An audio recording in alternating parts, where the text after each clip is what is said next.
आज का हमारा विषय व्याधि के भेद। ठीक है, वो भी हम देखेंगे आचार्य सुश्रुत के अनुसार व्याधि के क्या भेद हुआ करते हैं, उन्होंने किस तरीके से व्याधि का विभाजन किया हुआ है। ठीक है, सबसे पहले बात करें तो आचार्य सुश्रुत ने सूत्र दिया है, सूत्र स्थान प्रथम अध्याय में, वेदोत्पत्ति अध्याय में। वहाँ पर वो बोलते हैं चतुर्विधा आगंतव्य शारीरा मानसा स्वाभाविका चेती।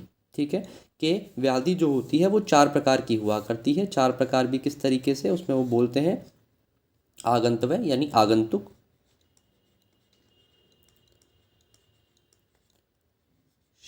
शारीरा यानी शारीरिक,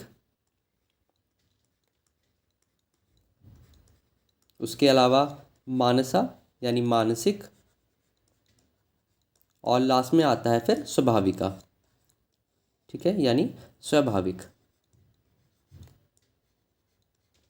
इस प्रकार से चार प्रकार की व्याधियां आचार्य सुश्रुत ने बता रखी हैं।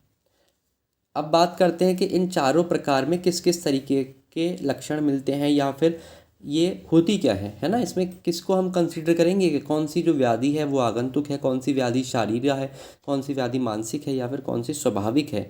तो उसके लिए वो आगे इसका वर्णन करते हैं। ठीक है, और आचार्य वहाँ पर बताते हैं किस प्रकार से कि तेषाम आगंतुकों को अभिघात निमित्ता। पहला वो बताते हैं किसके लिए, आगंतुक के लिए। तो आगंतुक कौन सी होती है, जो कैसी होती है, अब आघात निमित्त होती है। ठीक है, यानी जिसमें आघात होता है। ठीक है, तो वो व्याधि कैसी होगी, वो होगी हमारी आगंतुज। ठीक है, तो कैसे हुई है, अभिघात निमित्तज, अभिघात के कारण। ठीक है, जैसे सपोज माने क्या हुआ, कहीं पर चोट लग गई। ठीक है, तो वो कैसी हुई, वो व्याधि जो होगी वो आघात निमित्तज हो गई, आघात के कारण हो गई। किसी को शस्त्र से चोट लग गई, किसी को लाठी से हो गई, कहीं एक्सीडेंट हो गया है, कोई गिर गया, कोई पत्थर लग गया। ठीक है, यहाँ तक कि मिट्टी से रगड़ लग गई है ना। किसी भी कारणवश जब कहाँ पर क्या हुआ, अभिघात हुआ, आघात हुआ, उस कारण से जो रोग उत्पन्न होंगे वो किस में आएंगे, वो हमारे कंसीडर होंगे किस में, आगंतुक में। फिर नेक्स्ट देखें, नेक्स्ट आता है हमारा कौन सी, शारीरा या शारीरिक। तो शारीरिक के लिए क्या बोला गया है, शारीरिक के लिए आचार्य बोलते हैं शारीरास्त्व अन्नपान मूला। ठीक है, आचार्य ने क्या बोल रखा है, अन्नपान मूला।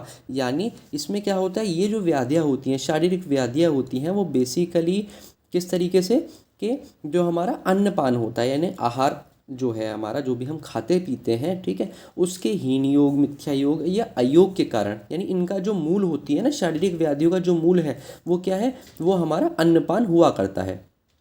ठीक है, कि हम किस प्रकार का आहार खाते हैं, किस प्रकार का खाना पीना रखते हैं, उसी अकॉर्डिंग हमारी ये व्याधियाँ इन पर निर्भर करती हैं, या डिपेंडेंट है किसके, अन्नपान के। ठीक है, तो यहाँ पर बोल रखा है शरीरतु अन्नपान मूला।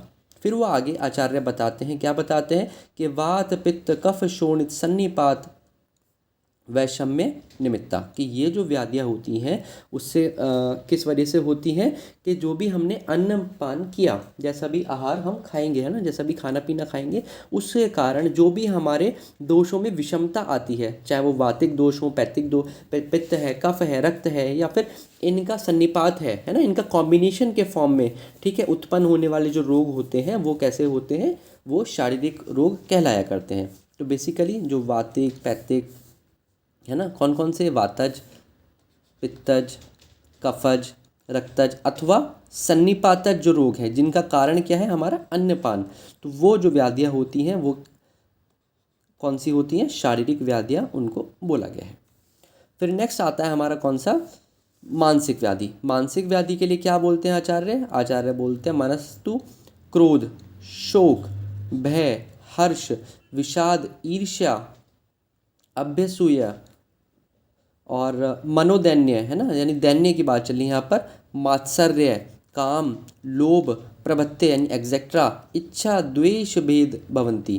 ठीक है, तो ये बता रखा है किसके लिए, ये बता रखा है मानसिक व्याधि के लिए। तो ये तो नाम से ही आपको पता लग रहा होगा है ना, इसमें जितने भी चीज़ें आई वो कैसी हैं, वो मानसिक अवस्थाएं हैं। क्रोध है, शोक है, भय यानी शोक, क्रोध के कारण अत्यधिक गुस्सा है ना, शोक है, भय, बहुत ज़्यादा हर्ष उत्पन्न हो रहा है, तो वो भी एक मानसिक व्याधि का कारण हो सकता है। विषाद, ठीक है ना, ईर्ष्या, उसके अलावा मनोदैन्य है, मात्सर्य है, ठीक है, काम है, लोभ है, प्रवृत्तियाँ नहीं, एक्सेट्रा, ठीक है, आदि के कारण और जो इच्छा, द्वेष, ठीक है, इनके भेद से और भी जो कारण उत्पन्न होते हैं, तो वो जो अवस्थाएं आती हैं, है ना, वो जो मानसिक अवस्थाएं हैं, उनको क्या बोला गया है, उनको मानसिक विकार नाम से उन्होंने बोला है। ठीक है, ये हमारे मानसिक व्याधियाँ हो जाया करती हैं।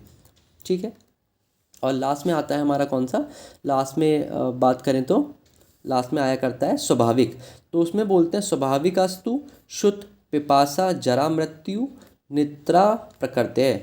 ठीक है, यहाँ पर आचार्य क्या बोलते हैं, आचार्य ने इस स्वाभाविक व्याधि के लिए क्या बोला गया है कि स्वाभाविक कौन सी व्याधियाँ होती हैं, जैसे कि हमारी शुद्ध यानी भूख, है ना, क्षुधा, ठीक है, भूख के लिए बोला गया है, भूख है, पिपासा प्यास है, उसके अलावा जो हमारी कैसी है, जरा यानी वृद्ध अवस्था जो आ रही है ना, बुढ़ापा बेसिकली, उसको बोला गया स्वाभाविक है।